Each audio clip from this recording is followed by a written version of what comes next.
Welcome back, everybody. This is part 4 of 5 on my video series on radicals. If you haven't seen the first 3 videos, please go and watch those before this one, because in this video, we're going to be building off of those last 3. So far, we've only talked about the square root, but there are actually other types of radicals, and that's what we're going to talk about in this video. Let's jump in.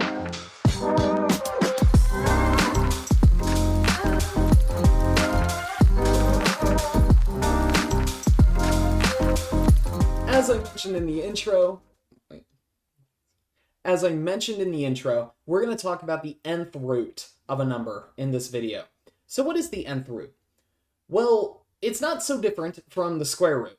So far, we know that the square root of a number is just kind of the opposite operation to squaring a number. So in this definition that I have here, if we pretend we've got 2's here instead, this is the definition we're already used to. The square root of a is b if b squared is a. It's a way to undo the power 2. Well, turns out we can undo any power n. And by the way, we call this n the index of the square root. There are also a couple of other good fancy names, by the way. This symbol is called the radical, and the thing inside of it is called the radicand. Some $10 words for some 10-cent ideas. But it turns out with this problem, that's not actually an issue. Can you think of a number that when you multiply it by itself 3 times, you get negative 27? Well, it probably wouldn't be too big of a deal to do this. If it was positive 27, we'd say it was 3. But remember, when I multiply a negative by itself multiple times, sometimes I can end up with a negative number. So it turns out the cubed root here is actually negative 3.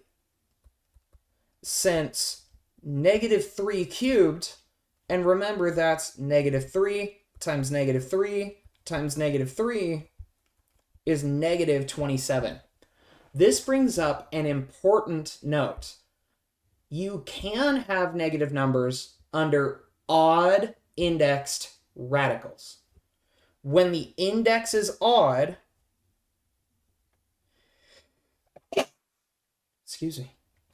when the index is odd,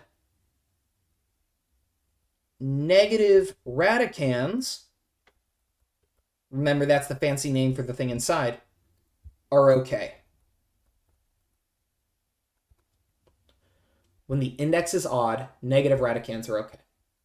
Why don't you pause the video here and see if you can try part B on your own. There's not much that we can do to simplify this one.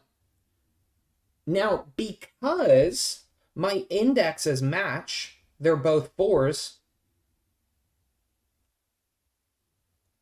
because they match, I can still use my properties of radicals that we learned in previous videos. I can multiply their insides together. The problem is, if I look at a factor tree of 24, I can split this well into 8 and 3, and 8 goes to 4 and 2, and 4 goes to 2 and 2. There are no factors or prime factors that I have 4 of. So there's nothing I can pull out of the 4th root.